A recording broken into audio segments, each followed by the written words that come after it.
وانه. اوه این دمیجش کمه، یعنی اینو میزنی پوینتو که چاپ دمیج خوب. اوه ریلو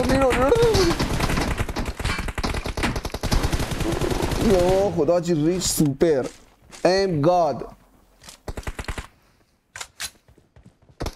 برو میزنه. دومی رو ببینید چی کار میکنه آجی، چقدر شبیه سجاد پلی میده. آنوی آنوی یا خدا از این ور میزنه. ارسلان نه میگه سردار نیست، میگه رفیقم، میگه سردار رفته خوابیده بود. ارسلان رو زد. میری اسپکت جپی گیمر. جپی چیکار میکنه؟ بازی 2-2، بازی خیلی حساس.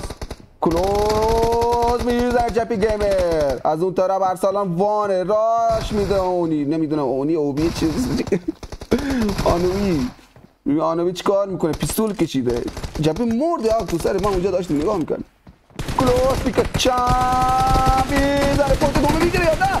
یو خدا پشمام. آنوی میزنه آجی، 2 تا پوینت پشت سر هم خیلی تمیز میگیره این پلیر.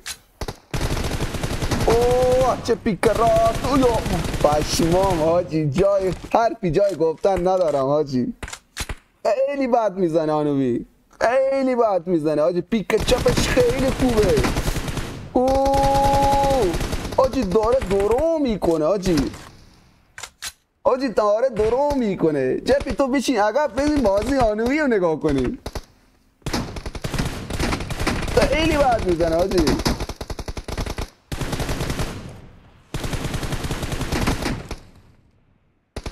خیلی بد میزنه آنوی. اوه بزنه پایینوی. پوینت 16. اوه نه دیگه این بار نشد آجی، این بار نشد آجی. بازی 2-2 جپی گیمر و آنوی در مقابل ارسلان با یکی از هم تیمیاش. بازی 2-2 دارم پلی میدم. آنوی ببین چیکار میکنه آجی. اوه چه دمیجی اونو میده اونور. کلوز میزنه آجی، گیم میکنه تو کلوز. به خدا قسم خیلی بد میزنه آجی. ستور کشیده. یا خدا چی میزنه آجی. ببین اسپکت این رفیقمون ببین چیکار میکنه آجی. آنوی داره جر میده آجی، خیلی تمیز پلی میده. آه چه دمیج سنگینی از وسط میره. اسکوپ 6 این چیکار میکنن؟ بک میده یه بک ریز. بازی 28-11. اوه کلوز میزنه آنوی. از اون طرف ارسلان، از این طرف کلوز پیستول میکنه جپی گیمر. خیلی بازی حساس. کلوز میزنه جپی گیمر.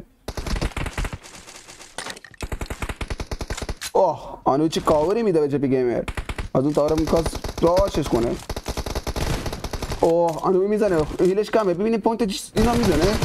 از جپی میاد کاورش. از این طرف آنوی ببینید چیکار میکنه. پیستول میکشه. حساب کن برم اسپکتش حاجی کجا رفت.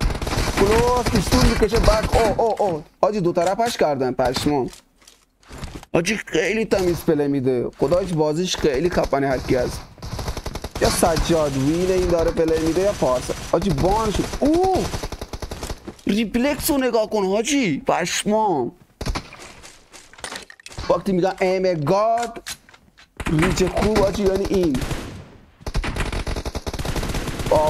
اوی چی میکنه حاجی. بعد میزنن حاجی.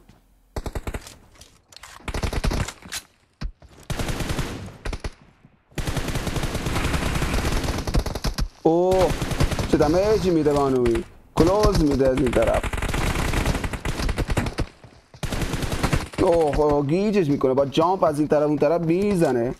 جپی گیمر وسطشون مونده. بریم اسپکت ارسلان اینا ببینن چی کار میکنه. ارسلان کلوز. یا خدا جی جپی پیستول از اونجا کشیده میاد با پیستول بده. کلوز. اوه چه دمیجی میده. کلوز میزنه جپی گیمر با پیستول میزنن. آجی آنوی 23 تا کیل گرفت. اوه میزنه جف گمر پوینت 15 هم میگیره پیک راست و تمیز از این طرف آنومی با پیستول میپره رو سرش آجی